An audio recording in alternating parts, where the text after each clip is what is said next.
Alors, donc, le texte du jour, mais pas que, sera Luc 8, versets 22 à 25. Certains étaient avec moi en août 2023, et j'ai eu le privilège en fait de passer une incroyable semaine avec nos jeunes à Rousse, dans notre petit village Sévenol. Et il y a un moment qui est resté vraiment ancré dans ma mémoire et dans mes émotions. Et le Seigneur est grand, il nous parle aussi au travers de notre vécu, de nos émotions justement. Et je vous partage ce moment ici. Certains risquent de m'en vouloir.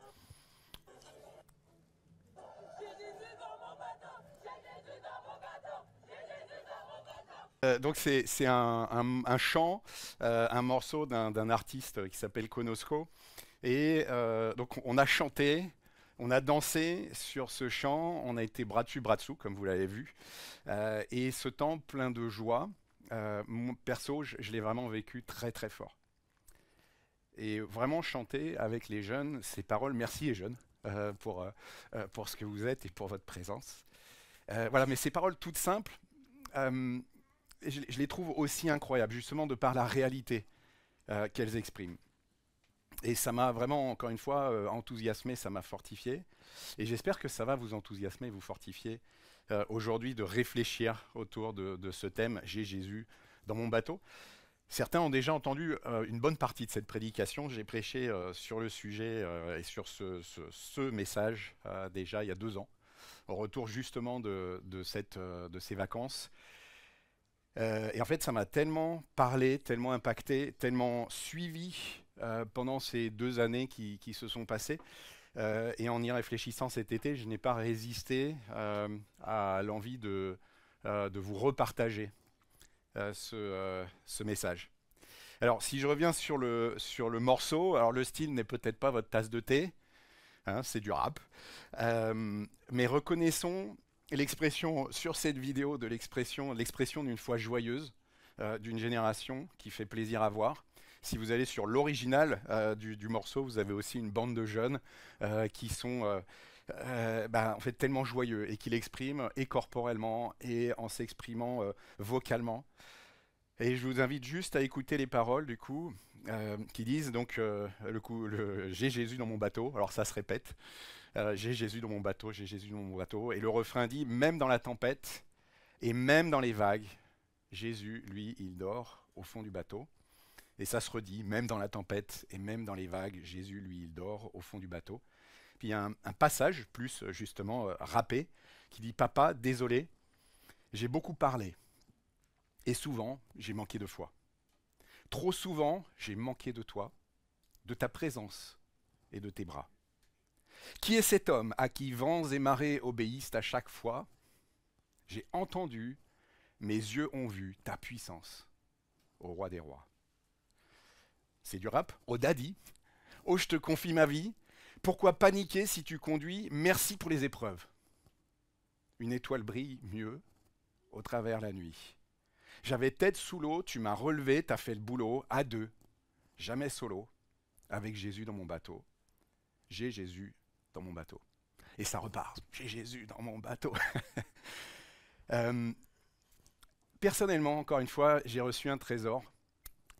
Et ce que j'ai vécu depuis m'a tellement, voilà, ces temps et cette prédication, ce que j'avais reçu en fait, m'a tellement porté, je vous le partage à nouveau. Alors pour vous les jeunes, on est sur une rentrée, hein, c'est pas forcément le moment le plus apprécié de tout le monde. Certains l'apprécient beaucoup. Mais quelque part pour vous, une nouvelle traversée a commencé. Et pour chacun d'entre nous, si on a eu droit à une pause cet été, alors de toute façon les rythmes sont en général vraiment réduits, euh, nous repartons d'une certaine façon vers un inconnu. Parce que nous savons certaines choses a priori si on travaille chez Renault par hasard, hein, et que voilà, on sait qu'on va retourner à Villiers, on sait qu'on va retrouver ses collègues, etc. Mais quand bien même on aurait l'habitude de faire Paris-New York à la voile, pour rester dans le thème, On sait, hein, il y a une certitude, c'est que la traversée ne se passera jamais de la même façon. La météo ne sera pas la même. Voilà, on peut avoir une mer d'huile, on peut avoir une tempête à tel ou tel endroit. Voilà, et peut-être qu'aussi on a changé justement de destination, qu'on est sur une nouvelle traversée, quelque chose de nouveau. Peut-être que si tu es étudiant, tu rentres dans des études supérieures. Peut-être qu'il y a des concours qui arrivent à la fin de l'année. Peut-être que tu te retrouves tout seul dans ton studio à Versailles. Voilà, pour ceux qui bossent, peut-être que tu vas changer de boulot, que tu viens de changer de boulot, que tu déménages, etc., etc. Peut-être que certains d'entre vous découvrent cette église aussi en disant c'est peut-être ma nouvelle église, le nouvel endroit où je vais pouvoir trouver une famille. Et ce matin, du coup, je voudrais vraiment nous encourager à être des navigateurs enthousiastes et pleins d'assurance, en étant prêts finalement à voir toutes sortes de météos, potentiellement toutes sortes d'avaries. Et je vous propose donc de relire cette histoire très courte que nous racontent les trois évangiles de Marc, Matthieu et Luc. Et là, on va les lire dans Luc, donc versets 22 à 25. Et je vous donne le titre du message. On est en navigation et imaginez que quand ça secoue, potentiellement vous avez quelqu'un à la radio qui va vous dire applique la procédure 121-127. Et on va voir pourquoi 121-127. Donc je vous invite à lire. Voilà, on va y arriver. 8, 22 à 25. Un jour, Jésus monta dans une barque avec ses disciples. Et il leur dit, passons de l'autre côté du lac. Et ils partirent. Pendant qu'ils naviguaient, Jésus s'endormit. Un tourbillon fondit sur le lac et la barque se remplissait d'eau et ils étaient en péril. Ils s'approchèrent et le réveillèrent en disant « Maître, maître, nous périssons ». S'étant réveillé, il menaça le vent et les flots qui s'apaisèrent. Et le calme revint. Puis il leur dit « Où est votre foi ?» Saisis de frayeur et d'étonnement, ils se dirent les uns aux autres « Quel est donc celui-ci qui commande même au vent et à l'eau et à qui ils obéissent ?»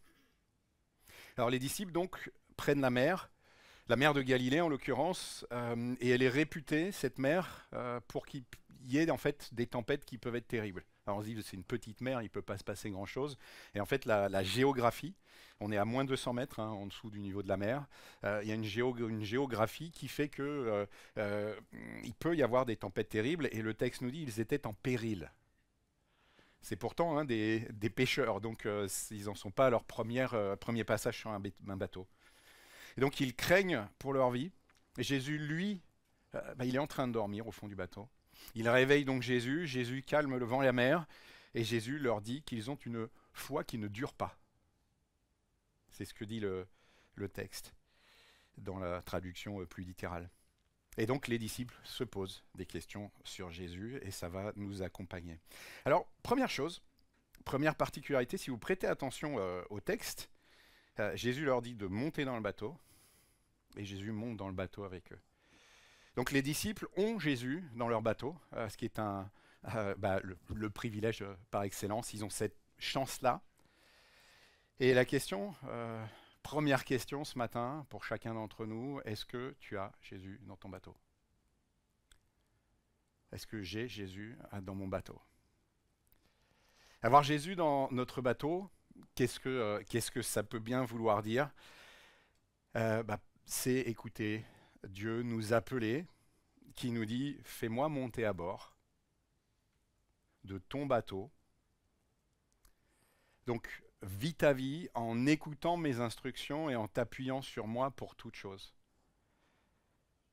Et ce que nous dit Jésus, et je vous invite à relire Jean 15 si vous voulez asseoir cette conviction. Alors, il n'y a pas que Jean 15, mais Jean 15 est vraiment extraordinaire pour ça. On parle du cep accroché au sarment, de faire la volonté de Jésus. Et donc Jésus nous dit, je serai avec toi à chaque instant. Moi, le Dieu créateur, on l'a chanté, moi, le Dieu d'amour, et je te comprends comme personne. Car je suis Jésus qui ai connu ta condition humaine. J'ai été euh, un bateau avec de la tempête autour. Quelle grâce le Seigneur nous fait. Et ça ne s'arrête pas là. Le Seigneur, si vous retournez dans Jean 15, nous dit, et cette vie que tu vas vivre sera à tous égards extraordinaire. Tu vas pouvoir vivre libre en moi. Donc c'est pas parce que je prends les commandes entre guillemets que je te demande d'écouter ce que tu me dis que tu perds ta liberté. Ta liberté, elle se décuple. Et je pense que chacun d'entre nous, on aspire au bonheur. L'être humain aspire au bonheur. Et le Seigneur nous dit à chacun, tu veux le bonheur, tu veux cette joie pérenne, et c'est bien le bonheur que je t'offre en moi.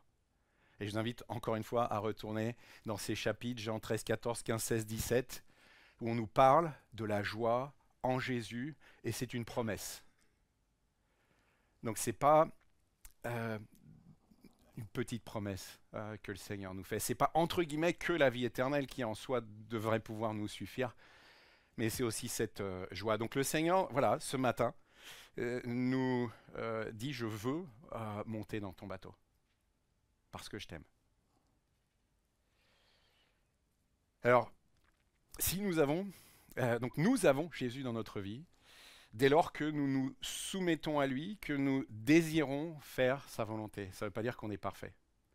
C'est-à-dire qu'on a ce désir de faire sa volonté. Et il nous promet, et là encore une promesse, Jean 14 cette fois-ci, et Jean 16 aussi, de nous envoyer le Saint-Esprit. Et d'être avec nous, Matthieu 28, jusqu'à la fin du monde. Donc, nous avons réellement Jésus dans notre bateau, puisque nous avons le Saint-Esprit dans notre être. Mais attention, et ça j'alerte vraiment chacun d'entre nous, parce qu'on peut avoir cette tendance à dire, j'ai Jésus dans mon bateau, dans un petit coin, et quand j'ai besoin d'un coup de main, quand je suis pas bien, quand j'ai besoin de réussir dans quelque chose, j'ai un examen qui arrive, là tout à coup je vais me retourner vers Jésus qui est dans mon bateau et je vais lui demander de l'aide. C'est pas comme ça que ça marche. Donc Jésus, c'est pas un bon génie qui vient agir quand on a besoin de lui. Ça peut arriver, parce que dans sa grâce, il est capable de venir entendre un cri qu'on lui pousse alors qu'on n'a pas été fidèle, que finalement on l'a mis dans un petit coin du bateau. Ça peut arriver.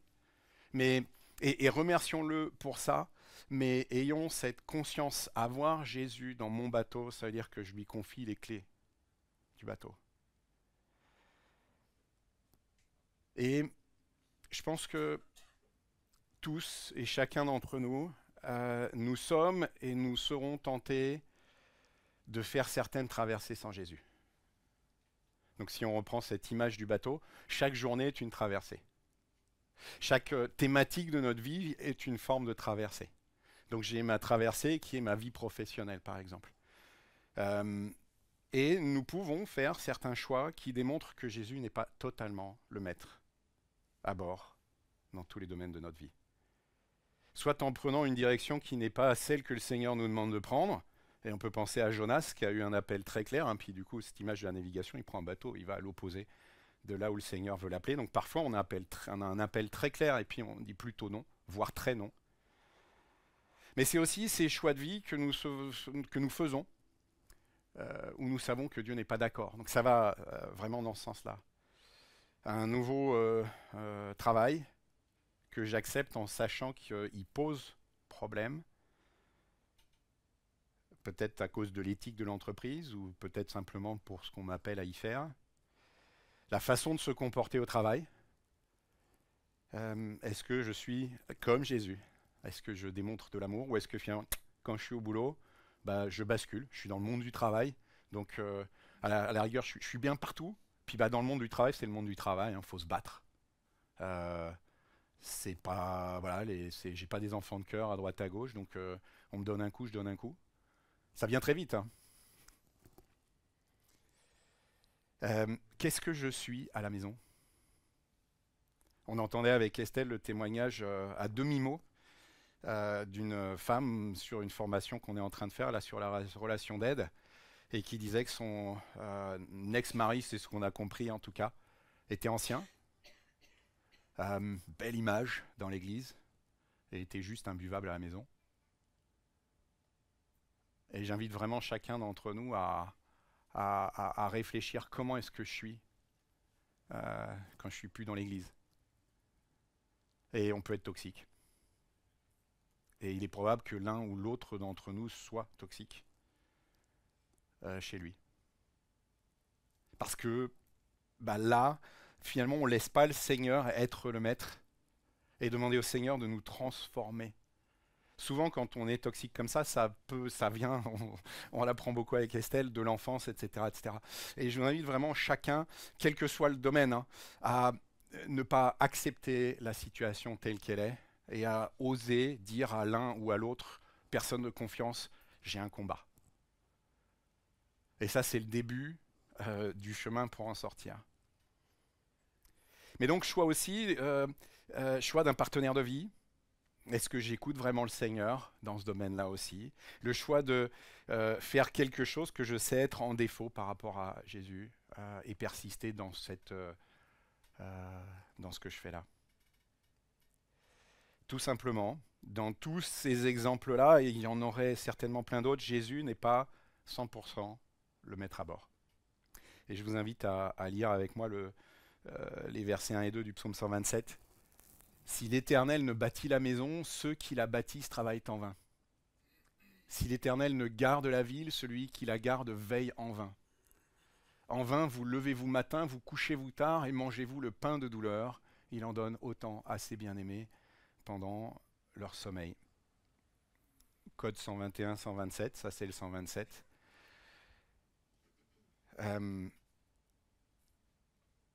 Pourquoi est-ce que je suis sur ces 121 et 127? Le 121 c'est le psaume, 121 aussi. Parce qu'il y est question de sommeil. Et que ça fait écho avec Jésus qui dort dans le bateau. Et que justement les psaumes 121, 127 nous disent, toi tu peux être dans ce repos. Tu peux dormir. Mais dans les faits, moi je ne dors jamais, nous dit le Seigneur. Mais, encore une fois, comment est-ce que je bâtis la maison? Quelle que soit la thématique. Que ce soit dans le monde professionnel, que ce soit dans ma famille, que ce soit dans ma relation avec le Seigneur, comment est-ce que je bâtis ma maison? En d'autres termes, est-ce que Dieu est vraiment le boss de ta vie? Est-ce que c'est ton patron? Et encore une fois, je ne parle pas de perfection. Parce que le premier dans cette salle qui dit « moi, ça va », Jean le dit très clairement, il est menteur. Et il fait de Jésus un menteur. Par contre, la question, c'est qui est-ce qui tient le gouvernail sur chaque sujet de ta vie? Et je vous invite à prendre quelques secondes, temps de réflexion personnelle. Est-ce qu'il existe un domaine, des domaines, où tu n'as pas mis Dieu en tant que boss, en tant que maître à bord? Je vais prendre quelques instants pour réfléchir à ça. Voilà, et encore une fois, demandez de l'aide. S'il y a un domaine, on est tous en combat, encore une fois. Hein. La question est vraiment, est-ce que j'ai demandé au Seigneur d'être le maître sur tous ces sujets? Et je ne dois pas avoir capitulé sur aucun de ces sujets. Sinon, quelque part, est-ce que j'ai vraiment Jésus dans mon bateau? Alors aussi, c'est vrai, nous pouvons oublier que nous avons à chaque instant Jésus dans notre bateau. Et qu'il a le contrôle sur toute chose. Parce que le stress nous prend, parce que là, en l'occurrence, c'est du lourd. Et c'est ce qui se passe là pour les disciples. Hein, ils ont cru qu'ils allaient mourir. Ils étaient dans une vraie panique. Et parfois aussi parce que le sujet peut nous sembler peu important.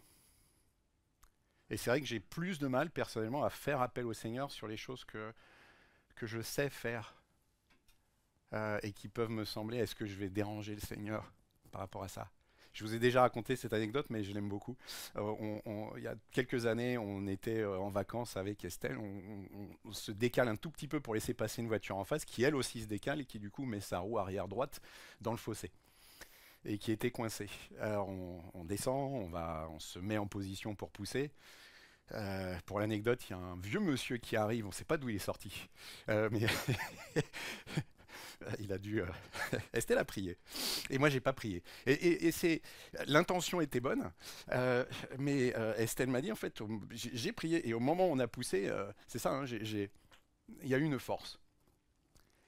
Donc voilà, petit sujet. Il n'y avait pas de vie en jeu ou quoi que ce soit, euh, mais un sujet où finalement on se prive de simplement voir Dieu à l'œuvre et de s'émerveiller de ce que Dieu a agi.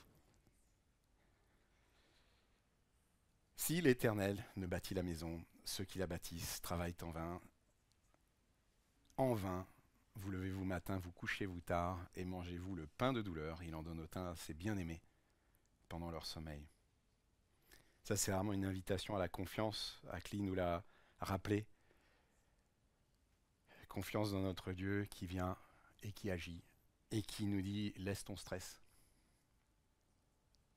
Laisse ton stress, s'il te plaît. Donc Jésus nous dit je veux être dans ton bateau. Il nous donne les instructions et il agit lui-même quand les éléments se corsent. Alors es-tu prêt à laisser Dieu être le capitaine de ce bateau? Donc à écouter ses instructions. Tu es dans ton bateau, il te parle là à la radio. Il vient, il est tout en fait. Il est l'assistant technique, il est le coach, il est le directeur de course, il est le météorologue, il sait ce qui va se passer et il est aussi celui qui agit justement sur les flots.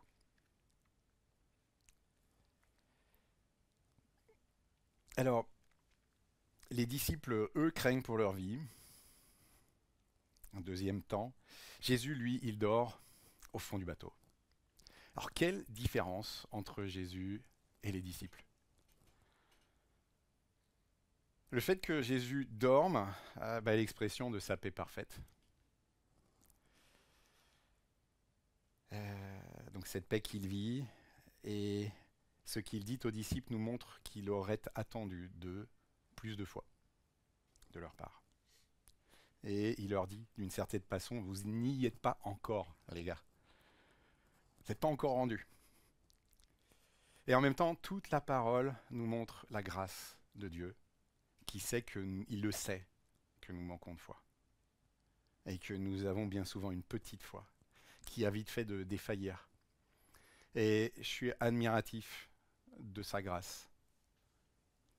Parce qu'encore une fois, je pense que tous, on peut dire qu'on a des moments quand on regarde en arrière où on a été inquiet, on a paniqué, on n'a pas su gérer.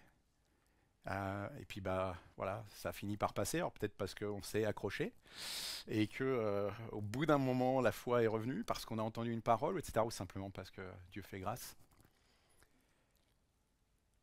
Mais rappelons-nous que Jésus, dans sa condition humaine, avait ce besoin de se retrouver en connexion avec le Père.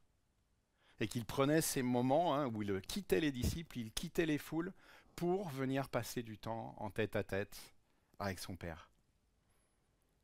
Alors si Dieu, Jésus, fait homme, avait besoin pour être fortifié de ce temps avec son Père, à combien plus forte raison nous avons besoin de passer du temps dans cette intimité avec le Père.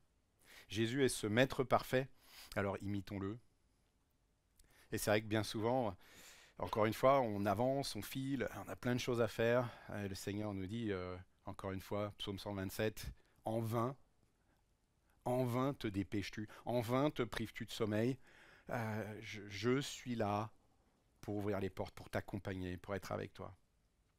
Donc les disciples sont en apprentissage, nous sommes en apprentissage, Jésus leur parle vrai, Jésus nous parle vrai ce matin, je crois. Et il nous pose la question, comment est-ce que tu te comportes quand ça secoue, quand la mer s'agite? Comment est-ce que euh, je vais me comporter cette année quand ça va secouer? Et comment est-ce que tu penses que tu vas te comporter cette année quand ça va secouer? C'est peut-être déjà en train de secouer en ce moment.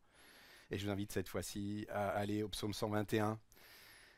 Donc dans la procédure 121-127, vous avez ce psaume 127 qui est extraordinaire. Et puis ce psaume 121, j'ai le privilège en tout cas de le connaître très bien parce que ça faisait partie des chants qu'on chantait quand on était enfant. Je lève les yeux vers les montagnes. Et c'est beau ces chants en fait qui nous rappellent des textes bibliques. D'où le secours me viendra-t-il? Mon secours me vient de l'Éternel qui a fait le ciel et la terre. Il te gardera des faux pas, ton gardien ne dormira jamais. Non, jamais il ne dort, jamais il ne sommeille, le gardien d'Israël, l'Éternel sera ton gardien. L'Éternel est à ton côté comme une ombre qui te protège, et durant le jour, le soleil ne te causera aucun mal, ni au cours de la nuit, la lune. Oui, l'Éternel te gardera de tout malheur, il gardera ta vie. L'Éternel veillera sur toi de ton départ à ton retour, dès maintenant et à jamais. Personnellement, souvent, c'est non, jamais il ne dort, jamais il ne sommeille, celui qui garde Israël. Nous sommes le peuple de Dieu. Donc jamais il ne dort, celui qui prend soin de toi. Amen. Puis on a ce passage qui chaque fois me revient, 1 Corinthiens 10, verset 13, à retenir. Le Seigneur nous dit que nous ne serons jamais éprouvés ou tentés, même verbe, au-delà de nos forces. Et qu'avec l'épreuve ou la tentation, il nous donnera le moyen d'en sortir. Accrochons-nous à ces paroles, à ces textes. Et là, ce matin, encore une fois, le focus que je souhaite qu'on puisse garder, ça m'a tellement soutenu, tellement accompagné. Psaume 121, psaume 127, jamais il ne dort. Et celui qui se prive de sommeil, lui, se prive de sommeil en vain. Cherchons cette paix vraiment dans notre Dieu. Et ayons cette confiance, nous l'avons chanté, les paroles étaient très fortes ce matin. Le Seigneur nous façonne. Alors ça peut être dur à accepter, mais le Seigneur nous émonde, le Seigneur nous taille au travers de ces temps plus compliqués. C'est dans les profondeurs de la détresse que Job a atteint une dimension dans la compréhension de qui est Dieu. Il nous est dit, et maintenant mon œil t'a vu. Avant j'avais entendu parler de toi. Et dans les profondeurs de la détresse, je pense que vraiment aucun d'entre nous, je n'ai pas envie de me retrouver dans une détresse comme celle de Job. Je pense que les amis de Daniel n'avaient aucune envie d'aller dans la fournaise. Mais imaginez la puissance de leur foi, de leur confiance en Dieu après. Le Seigneur permet, c'est une réalité, que nous soyons éprouvés. 1 Corinthiens 10, verset 13. Mais jamais au-delà de ce que nous sommes capables de supporter. Et pensons aux expressions de David aussi, qui chante les louanges de Dieu. J'ai écrit après la libération, mais même dans ces temps où il crie à l'Éternel. Et ça, c'est extraordinaire. Le livre des psaumes, pour ceux d'entre nous qui sont peut-être plus stressés que d'autres, c'est un exemple de « j'ai le droit de ne pas être bien ». Mais j'ai l'exemple aussi de ce David qui crie à l'Éternel et qui ne reste pas, entre guillemets, les bras croisés en mode ça va pas. Il vient devant Dieu et il crie à l'Éternel et en gros il dit jamais sans toi.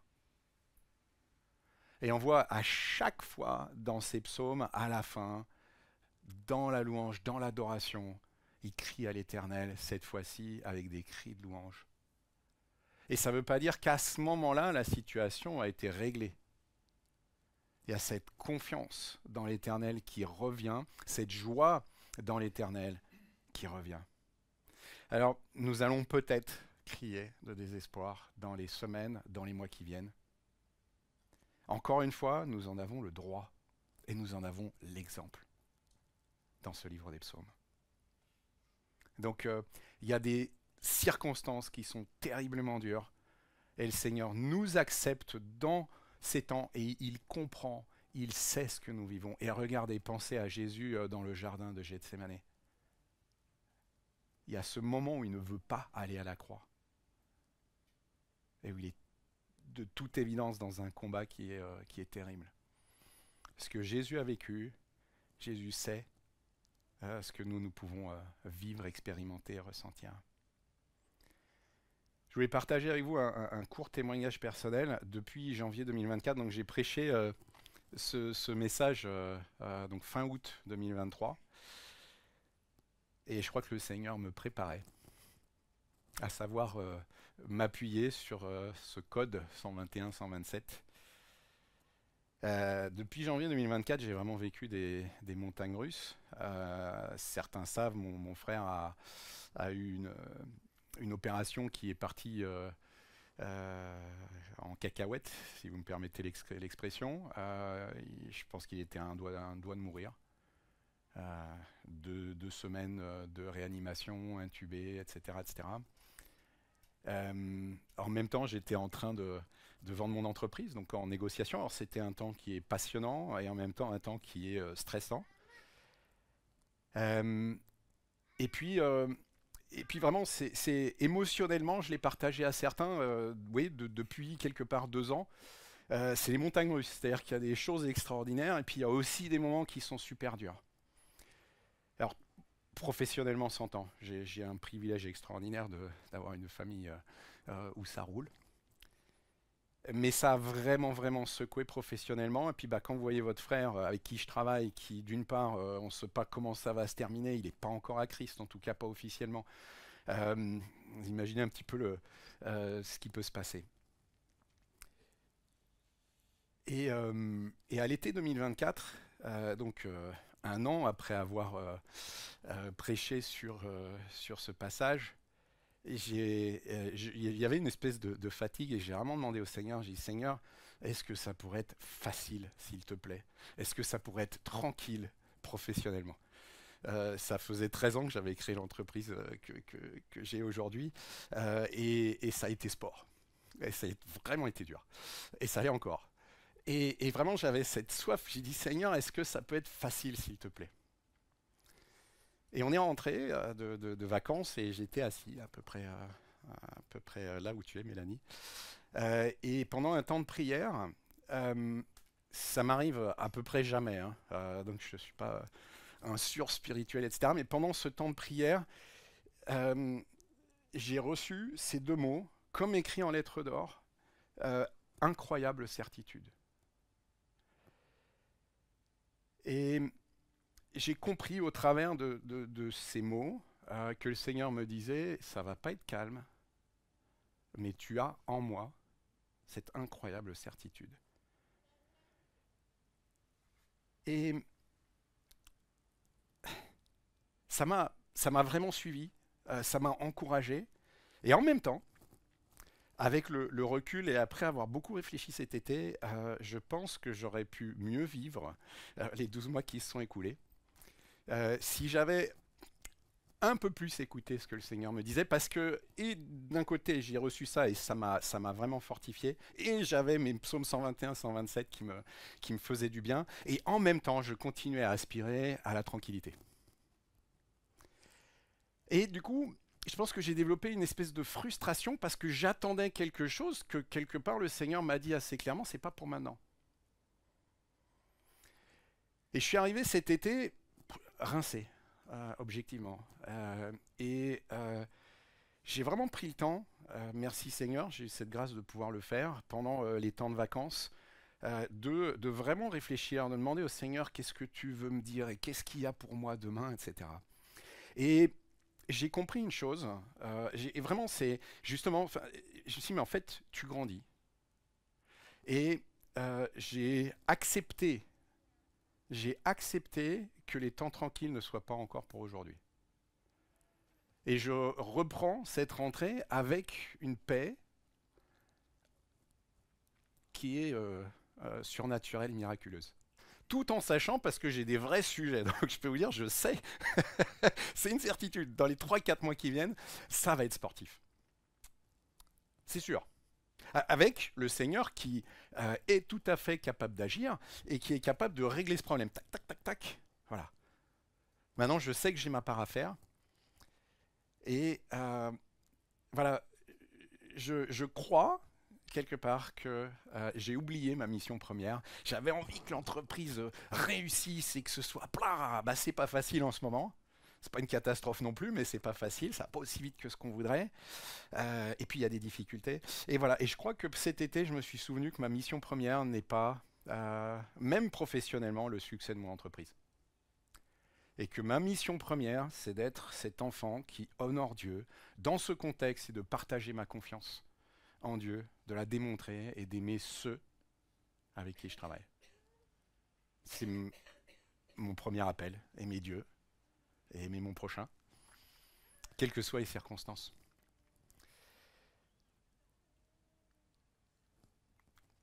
Et enfin, Jésus, dans ce passage, calme le vent et la mer. Nous l'avons chanté, Dieu est tout-puissant, ne l'oublions pas. Et proclamons-le. Dieu est tout-puissant. Redisons ce que Dieu a fait pour nous. Alors on a un bel exemple dans le psaume 127, où il y a 107, pardon, où il y a ce rythme à chaque fois. Alors on voit moins bien les couleurs là, mais on a cet appel à louer l'Éternel. Et puis à chaque fois, on raconte en fait l'histoire du peuple et dans leur détresse, verset 6, ils crièrent à l'Éternel et il les délivra de leurs angoisses. Et il y a cet appel à la louange, verset 8, qui loue l'Éternel pour sa bonté, pour ses merveilles en faveur des fils de l'homme. Et quelque part, je trouve que ce psaume 107, c'est vraiment un appel à se rappeler chacun individuellement ce que le Seigneur a fait pour moi, à se rappeler ce qu'il a fait pour ma famille, à se rappeler de ce qu'il a fait pour notre famille ici à Plaisir que nous sommes. Et c'est un appel à partager. Merci Natacha, la dernière fois, tu as répondu présente pour partager ce que le Seigneur a fait et ce que le Seigneur fait. Et ne restons pas muets, s'il vous plaît, quand on dit tiens, est-ce que quelqu'un veut partager quelque chose? C'est pas grave si on finit le culte un peu plus tard. Parce que ce que le Seigneur fait dans ta vie est un exemple, est un encouragement pour chacun d'entre nous. Donc Jésus, en l'occurrence, dans ce passage, reproche quand même le manque de foi à ses disciples. Et on y voit là cet apprentissage. En même temps, il ne s'éternise pas sur le sujet. Il leur parle vrai. Et il leur parle avec amour. Et encore une fois, ce matin, j'espère qu'il nous parle vrai et qu'il nous parle avec amour. Rappel aussi, Dieu n'agit pas forcément au moment où nous le souhaiterions. Il ne va pas nécessairement calmer la mer et la tempête au moment où on élève la voix de façon plus intense. Par contre, il va nous donner sa paix, oui. Il va venir nous fortifier, il va venir plonger avec nous dans ces temps aussi de douleur potentiellement. Et on a vraiment cet appel à faire confiance. Si j'ai Jésus dans mon bateau, ça va être tranquille forcément. Je lui obéis, donc il ne va pas y avoir de vagues. C'est écrit, psaume 23, l'Éternel est mon berger, vive les verts pâturages. Et puis l'eau tranquille. Vous me laissez dire ça là? Il manque pas un petit quelque chose? Donc ne laissez pas du haut de la chair qui que ce soit couper les Écritures et enlever une partie. Et n'oublions pas que dans ce psaume 23, il y a ce passage dans la vallée de l'ombre de la mort. Et c'est pas si je passe, c'est quand je passe dans la vallée de l'ombre de la mort. Mais par contre, je ne crains aucun mal, car il est avec moi. Et oui, son bâton et sa houlette me rassurent. Voilà, les choses ne vont pas nécessairement se passer comme on l'attend, ça ne va pas nécessairement se régler au moment où j'aimerais. Et ça, la parole nous le dit, il fait toutes choses bonnes en son temps.